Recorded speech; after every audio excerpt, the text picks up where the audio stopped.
2 minute بات ہو.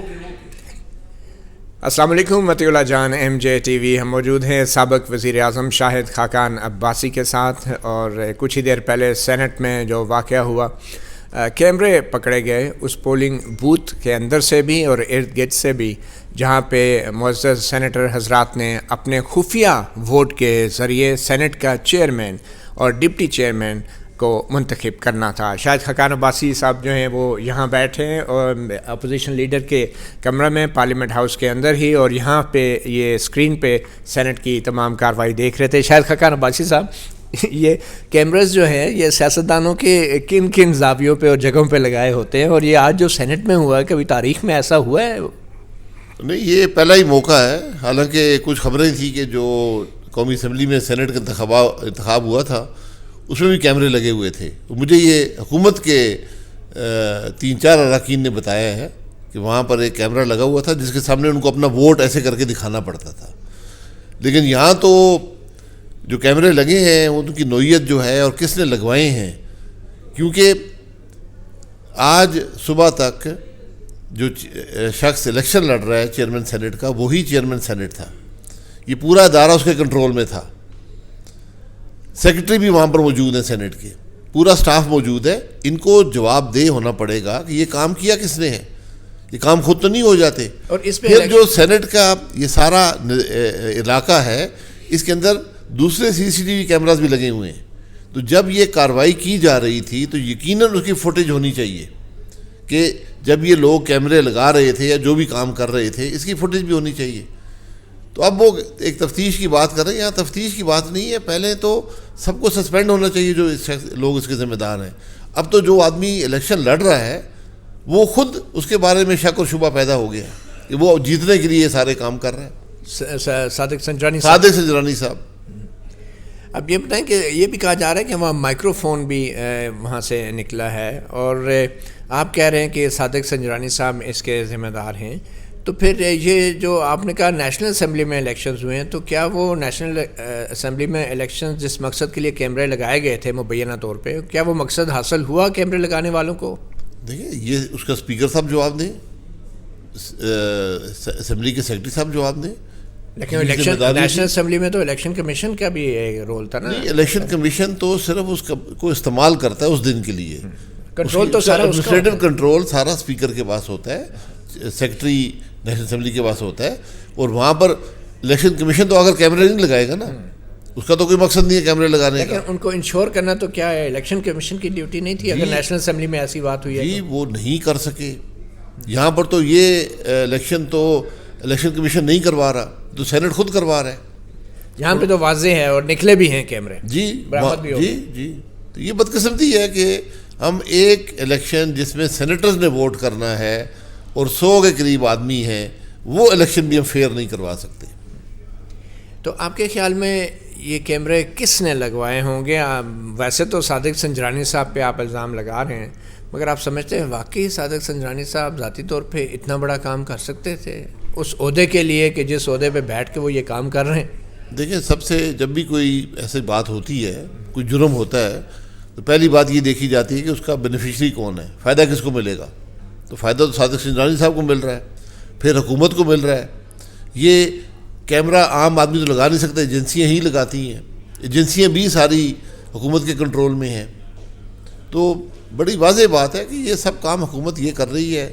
یہ ایسی حکومت ہے جو کسی کام سے بھی ٹلتی نہیں ہے. اب آپ نے کہا ایجنسیوں کی بات کی، تو وزیر اعظم عمران خان نے بھی ایک پیشکش کی تھی کہ ایجنسیوں سے بریفنگ لے لیں، ایجنسیوں کو سب پتہ ہوتا ہے. تو پھر آپ کے خیال میں یہ بریفنگ لینی چاہیے پارلیمنٹ کو ایجنسیوں سے؟ کس بات کی بریفنگ؟ کہ یہ سارے معاملات جو ہیں، مثال کے طور پہ جو نیشنل اسمبلی کے اندر جو سینٹ کا الیکشنز ہوا اس میں پیسہ چلا، اور پیسوں کے حوالے سے عمران خان صاحب کہہ رہے ہیں کہ ایجنسیوں کو سب پتہ ہوتا ہے. ایجنسیوں کو پتہ ہوتا ہے تو ایجنسیاں عمران خان صاحب کو رپورٹ کرتی ہیں. آئی بی بھی پرائم منسٹر کو رپورٹ کرتی ہے، ISI بھی پرائم منسٹر کو رپورٹ کرتی ہے. تو ان سے پوچھ لیں کہ کیا ان کو پتہ ہے اور کیا ان کے پاس نالج ہے. ان کو یقیناً پتہ ہوگا کہ 3 ٹھیکیدار PTI نے ٹکٹ دیے ہیں، جن کے PTI کے اپنے ممبران کہہ رہے ہیں کہ انہوں نے اربوں روپیہ لے کر 70 کروڑ ایک سے لیا ہے 35 کروڑ ایک سے لیا ہے, 30-40 کروڑ تیسرے کی بات ہے. ان کو انہوں نے پی ٹی آئی کے ٹکٹ دیے, وہ سینیٹر الیکٹ ہو گئے ہیں. اور یہ تینوں افراد وہ ہیں جن کے خلاف نیب کا کیس بنایا گیا تھا اسی حکومت کے دور میں ملتان میٹرو میں کرپشن کا, جس میں شہباز شریف صاحب کو بھی ڈالا گیا تھا. یہ نام بتائیں گے تینوں کے ایک دو آپ پھر؟ جی, ایک جو ہے یہ میٹروکان کمپنی تھی جو عبد القادر صاحب ہیں, ایک ابڑو صاحب ہیں جن کی کیو بی یا کیو اے کوئی ایسی نام کی کمپنی تھی, کیو بی میرا خیال ہے, اور تیسرے جو ہیں مجھے ان کا نام یاد نہیں ہے, میرا خیال ہے زیڈ کے بی, میرا خیال ہے, یہ چیک کر لیں. تو یہ تینوں حضرات جو ہیں آج پی ٹی آئی کے سینیٹر ہیں, یہ آج پی ٹی آئی کے امیدوار کو ووٹ دیں گے, اور تینوں امپلیکیٹڈ تھے جو آپ کا یہ ملتان میں اسی حکومت نے کیس بنایا تھا کرپشن کا شہباز شریف پہ. تو آپ بھی تو وزیر اعظم رہے ہیں, پھر بھی آپ کہتے ہیں کہ ساری ایجنسیاں وزیر اعظم کو رپورٹ کرتی ہیں؟ جی بالکل رپورٹ کرتی ہیں. ان کو آپ استعمال کیسے کرتے ہیں یہ آپ کی مرضی ہے.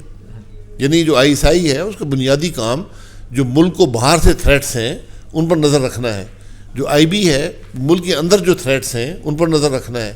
ان کا بنیادی مقصد یہ ہوتا ہے کہ حکومت کو انفارمیشن دے سکے کہ حکومت سٹیبل طریقے سے چل سکے. لیکن بدقسمتی یہ ہے کہ یہ ایجنسیاں ملک میں انسٹیبلٹی کا باعث بنتی ہیں. اچھا, آج ہی ہم پڑھ رہے ہیں کہ وزیر اعظم سابق وزیر اعظم نواز شریف نے باہر ایک بڑا سنگین قسم کا بیان جاری کیا ہے کہ مریم نواز کو دھمکیاں دی گئی ہیں, تھریٹ کیا گیا ہے, اور انہوں نے کچھ اعلیٰ افسران اور اعلیٰ عسکری قیادت کے نام بھی لیے ہیں. تو یہ کتنی سنگین صورتحال ہے؟ اور مریم نواز خود بھی کہتے رہی ہیں کہ ان کے سینیٹرز کو فون آ رہے ہیں اور دھمکیاں مل رہی ہیں, اور انہیں کہا جا رہا ہے کہ حکومتی امیدوار کو ووٹ دیں سینٹ چیئرمین شپ کے لیے. تو یہ کتنی سیریس سچویشن ہے؟ دیکھیں, کل بھی ہمارے ممبران کو ٹیلی فون آئے ہیں, آج صبح بھی ٹیلی فون آئے ہیں میرے, اور اس نمبر سے میرے فون پہ بھی ٹیلی فون آیا ہے. جو مریم نواز صاحبہ کی بات ہے, یقیناً ان کو یہ تھریٹس آئی ہیں ڈائریکٹلی بھی اور انڈائریکٹلی بھی. تو اس کا ذکر میاں صاحب نے اپنی ایک ویڈیو لاگ میں کر دی ہے. تو اس کے اوپر کیا آپ توقع کر رہے ہیں کہ حکومت کو کرنا چاہیے یا متعلقہ اداروں کو؟ حکومت سے ہمیں کوئی توقع نہیں ہے, لیکن متعلقہ ادارے کم از کم اس کو دیکھ لیں کہ کیا ان کے لوگ اس میں ملوث ہیں یا نہیں ہیں. ان کو خود اپنے حالات کو دیکھنا چاہیے, کیونکہ یہ چیزیں کبھی بھی نہ ملک کے مفاد میں ہوتی ہیں نہ اداروں کے مفاد میں ہوتی ہیں. جو کنٹینروں میں حکمران جماعت کے کچھ ایم این ایز کو مبینہ طور پہ رکھا گیا, اغوا کیا گیا اور کئی گھنٹے وہ غائب رہے سینٹ کے الیکشن سے پہلے, تو اس حوالے سے کچھ مزید حقائق بھی مسلم لیگ نون سامنے لائے گی؟ کیونکہ مریم نواز نے کہا تھا کہ وہ یہ چیزیں منظر عام پہ لائیں گی الیکشنز کے, سینٹ چیئرمین کے الیکشن کے بعد. دیکھیے, یہ معاملہ جو تھا یہ پی ٹی آئی کے اپنے ممبران نے ہمیں بتایا تھا کہ اس طرح 2 ایم این ایز کو اغوا کر کے, اور کیوں اغوا کیا گیا پتہ نہیں, وہ ووٹ دے رہے تھے یا نہیں دے رہے تھے, یا شاید ان کو ایک مثال بنایا گیا کہ جو بات کرے گا کسی تنقید کرے گا تو اس کو شاید ان باتوں کا نشانہ بنایا جائے گا. تو یہ ایک واقعہ ہوا ہے جس کی ہمیں پی ٹی آئی کے اپنے ایم این ایز نے بتایا ہے. اچھا, آپ نے کچھ دیر پہلے کہا کہ آپ کے فون پہ بھی کسی مخصوص نمبر سے کالیں آئی تھی, تو کیا آپ کو بھی کسی نے ایکچولی رابطہ کیا ہے, بات ہوئی؟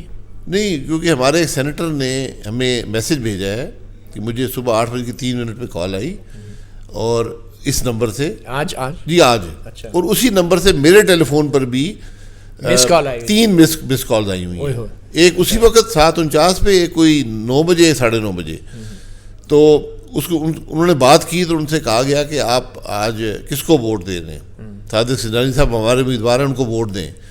تو انہوں نے کہا جی میں تو اپنے ضمیر کے مطابق, اپنی جماعت کے مطابق ووٹ دوں گا. تو کوئی ایسی بات ہوئی کہ آپ کو ملک کے استحکام کا خیال نہیں ہے, آپ کو ملک کے تحفظ کا خیال نہیں ہے, وہ ملک کے محافظ ہیں, ہم ملک کے محافظ ہیں. انہوں نے پوچھا آپ کون بول رہے ہیں, انہوں نے کہا جی ہم ملک کے محافظ ہیں. تو انہوں نے کہا جی میں بھی ملک کا ہی محافظ سمجھے, میں بھی سینیٹر ہوں, ملک کا محافظ ہی ہوں. تو انہوں نے کہا نہیں آپ کو پتہ نہیں ہے کتنا نقصان ہو جاتا ہے, اس قسم کی باتیں ہوتی ہیں. اچھا, مگر آپ سے کوئی بات کسی نہیں, مجھ سے بات نہیں ہوئی, لیکن فون اسی نمبر سے, چونکہ میں نے نمبر دیکھا تو میرے فون پہ بھی 3 کالیں آئی ہوئی تھیں. تو اس نمبر پہ آپ نے کال بیک نہیں کی؟ نہیں وہ لمبا جوڑا وہ جعلی پراکسی نمبرز ہوتے ہیں. اچھا. وہ 00 اور اس کے بعد 888 سارے 8 ہی تھے. اچھا جی یہ کون کر رہا ہے میں اس پہ الزام کسی پر نہیں لگاتا, لیکن یہ چیزیں ہمیں ذرا ان سے اجتناب کرنا چاہیے. اور اسپیشلی یہ جو کال تھی یہ نارمل ٹیلی فون لائن سے تھی, یہ واٹس ایپ کی کال نہیں تھی, تو یہ ایزیلی ٹریس ہو سکتی ہے کہ کس نے یہ کال کی ہے. تو آپ نے باقاعدہ کوئی ریٹن کمپلینٹ کہیں فائل کی ہیں؟ میں دن میں کتنی ریٹن کمپلینٹیں فائل کیا کروں میں یہ کرتا ہوں تو کمپلینٹیں ہیں. اس لیے یہ ہم چھوڑ دیتے ہیں تاریخ پہ, اللہ تعالیٰ پہ, کبھی فیصلہ ہو جائے گا ان باتوں کا. اچھا آخر میں کیا توقع کر رہے ہیں؟ ابھی تو الیکشن خیر جاری ہیں, تو اگر صادق سنجرانی صاحب جیت جاتے ہیں اور باوجود اس کے کہ جو واقعات سینٹ کے ہال میں ہوا اور کیمرے برآمد ہوئے, تو اس سارے عمل کو آپ کیسے دیکھیں گے؟ سارا عمل تشویش کا شکار ہو گیا ہے, ابہام پیدا ہو گیا ہے کہ کیمرے بھی نکل آئے ہیں, اب پتہ نہیں کون کون سی چیزیں نہیں نکلی ہوں گی, کس قسم کا دباؤ ووٹرز پہ پڑا ہوگا, یہ تو اب اللہ تعالیٰ ہی جانتا ہے. تو خفیہ ووٹنگ کا آپ سمجھتے ہیں کہ اصولی طور پہ جو کہ آپ کا موقف بھی رہا ہے کہ آئینی ترمیم کر کے کیا جائے, تو سینٹ جو ہے ایک وفاق کا ایک ہاؤس ہوتا ہے, اس میں پارٹی سے زیادہ پروونسز کی نمائندگی کا ایشو ہوتا ہے, تو آپ سمجھتے ہیں کہ خفیہ ووٹنگ ختم ہونی چاہیے اور پارٹی لائن پہ سینٹ میں ووٹ ہونا چاہیے؟ دیکھیں ووٹنگ ختم خفیہ ہی رہتی ہے, مطلب وہ ووٹ نہیں رہتا. جو یہ الیکشن ہے قومی اسمبلی کے اسپیکر کا, ڈپٹی اسپیکر کا, چیئرمین کا اور ڈپٹی چیئرمین کا, یہ اوپن ہونے چاہیے. جس طرح پرائم منسٹر جب ووٹ آف کانفیڈنس لیتا ہے وہ اوپن ووٹ ہوتا ہے, تو یہاں بھی ڈویژن کے اوپر یہ ووٹس ہونے چاہیے. لیکن جو الیکشن ہے سینیٹرز کا وہ اوپن نہیں ہو سکتا, وہ ایک الیکشن ہے ایک ادارے کا.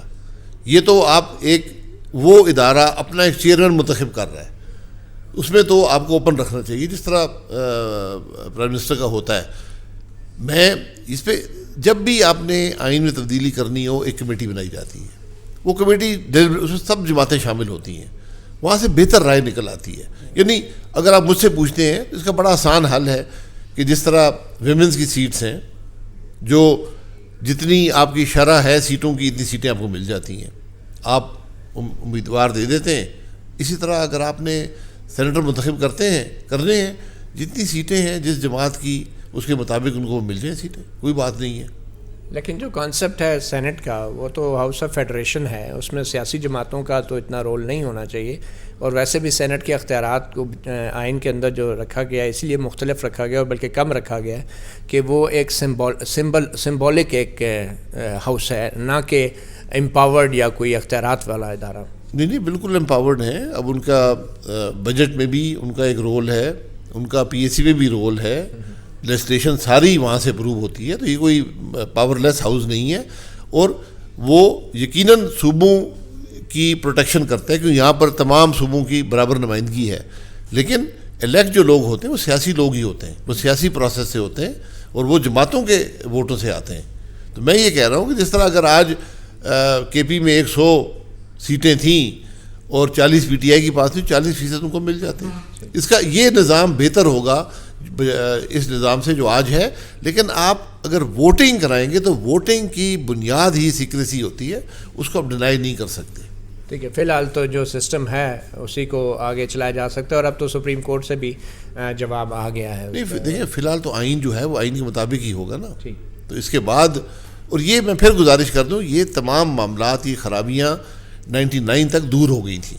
یہ جب مشرف دور پھر سے ماشاء اللہ آیا, یہ خرابیاں وہاں سے پھر ان کا آغاز ہوا ہے. اچھا کوئکلی, سید یوسف رضا گیلانی اگر سینٹ چیئرمین بن جاتے ہیں تو اس بات کا امکان ہے کہ وہ قائم مقام صدر بھی بن سکتے ہیں, وہ افواج پاکستان کے سپریم کمانڈر بھی ہوں گے. تو قائم مقام صدر کے کیا اختیارات ہوتے ہیں, اور آپ سمجھتے ہیں کہ یہ بھی ایک فیکٹر ہے سید یوسف رضا گیلانی کی مخالفت کا کہ کچھ قوتیں نہیں چاہتی کہ وہ ایک ایسے عہدے پر ہوں کہ جہاں پہ وہ سربراہ مملکت کی کرسی سنبھال رہے ہوں؟ نہیں ایسی کوئی بات نہیں ہے. جو پریزیڈنٹ ہوتا ہے وہ ہیڈ آف اسٹیٹ ہے اور ان کے ایگزیکٹو اختیارات کوئی نہیں ہے. تو ان کا ایک سیریمونیل رول ہے, ایک ان کا کانسٹیٹیوشنل رول ہے, وہ اسی کو نبھاتے ہیں. تو اس میں کوئی فرق نہیں پڑتا کسی پر بھی کہ وہ رول ادا کرے اس کو. اور یہ پہلے آپ کو یاد ہوگا کہ جو چیف جسٹس ہوتے تھے وہ بنتے تھے گورنر یا پریزیڈنٹ جب ان کی غیر موجودگی میں. تو جی اب یہ کر دیا گیا ہے. اور جی اور جہاں تک سلوٹ کی بات ہے تو یوسف گیلانی صاحب اس ملک کے وزیر اعظم رہ چکے ہیں 4 سال. تو سلوٹ کا ان کو اتنا شوق نہیں ہے, لیکن سلوٹس ان کو ملتے رہے اپنے عہدے کے لحاظ سے. سلوٹ عہدے کو کیا جاتا ہے, شخص کو نہیں کیا جاتا. اور ایک سلوٹ کرنا ہوتا ہے, ایک سلوٹ مارنا ہوتا ہے. ہم تو اس کو برابر ہی سمجھتے ہیں. اچھا, یہ 26 مارچ کو پھر لانگ مارچ ہو رہا ہے؟ جی انشاءاللہ 26 مارچ کو لانگ مارچ ہوگا. جی اور آج کے جو ووٹ ہے اس کے نتائج کے اوپر طے ہوگا کہ کس نوعیت کا ہوگا یہ لانگ مارچ؟ نہیں اس کا اس سے کوئی تعلق نہیں ہے. لانگ مارچ سب جگہ پر ہوگا. بہت شکریہ. شاہد خاقان عباسی سابق وزیر اعظم مطیع اللہ جان ایم جے ٹی وی سے گفتگو کر رہے تھے. آپ کو آج سینٹ چیئرمین کے عہدے کے انتخاب کے نتائج کے حوالے سے بھی اپڈیٹ کرتے رہیں گے. اجازت دیجیے, اللہ حافظ. ایک ادھر برسٹر صاحب کے بھی کر لیں آپ.